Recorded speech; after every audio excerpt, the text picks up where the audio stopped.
శ్రీ లలితా పరమేశ్వరి చక్రపురం ఛానల్కి స్వాగతం సుస్వాగతం. ఇదే భగవద్గీత. ఆరురుక్షో మునేః యోగం కర్మ కారణం ఉచ్యతే. యోగ ఆరూఢస్య తస్య ఏవ శమః కారణం ఉచ్యతే.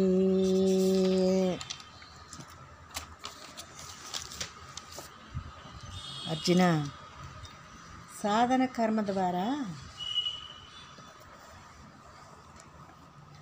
ఆత్మతత్వాన్ని ధారణ చేసే సాధకునికి, సాధన యందు జ్ఞానం గ్రహించేవారికి మొదట బాహ్యములైన యజ్ఞ దాన తపోరూప కర్మలయందును, దేహేంద్రియాల కర్మలయందును సాధన కర్మను అనుష్ఠించటం సాధన అని చెప్పబడుచున్నదో, ఇలా సాధన కర్మానుష్ఠానం వలన సాధన కర్మ తత్వాన్ని స్థిరపరచుకున్న ధ్యాన నిష్ఠునికి దేహేంద్రియాల కర్మల నివృత్తితో కూడిన సంకల్ప రాహిత్యమే సాధన అని చెప్పబడుతుంది అర్జున అని భగవానుడు అంటూ ఉన్నాడు అర్జునుడితో.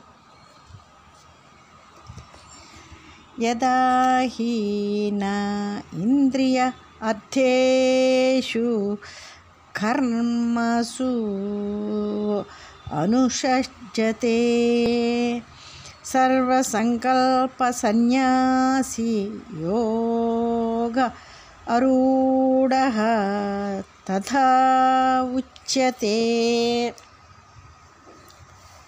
ఎప్పుడు సాధకుడు సర్వ సంకల్పాలను విడిచిన సన్యాసి అయి ఇంద్రియ విషయములందు అసక్తుడు కాడో, దేహేంద్రియాదుల సూక్ష్మ స్థూల ఫలరూప కర్మలయందు కూడా ఆసక్తి కనపరచడో, అంటే ఇంద్రియ విషయాలు సర్వకర్మలు ఆత్మతత్వ సాధనకు అన్యములుగాను బాహ్యకర్మలుగాను తలంచబడతాయో, అప్పుడు సాధకుడు యోగ రూఢుడు అనబడతాడు అర్జున. సన్యాస యోగాన్ని, ధ్యాన యోగాన్ని పొందినవాడవుతాడు అర్జున.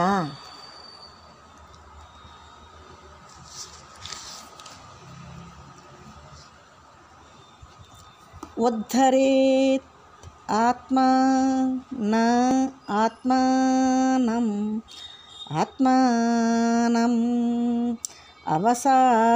అవసాధయోత్ నా అవసాధయోత్ ఆత్మా ఏవ హి ఆత్మనః బంధుః ఆత్మైవ రిపుః ఆత్మనః. ఆత్మ అనాత్మ వివేకం కలిగిన బుద్ధి చేత జీవాత్మను సంసార సాగరం నుండి తప్పించు బుద్ధిని సంసార భావాలలో ముంచి నాశనం చేయాలి అర్జున.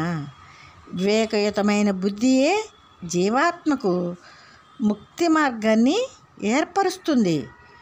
వివేకం లేక సంసార భావములో మునిగిన బుద్ధి జీవాత్మకు శత్రువై సంసారానికి మరింత కారణమైపోతుంది అర్జున అని భగవానుడు అంటూ ఉన్నాడు.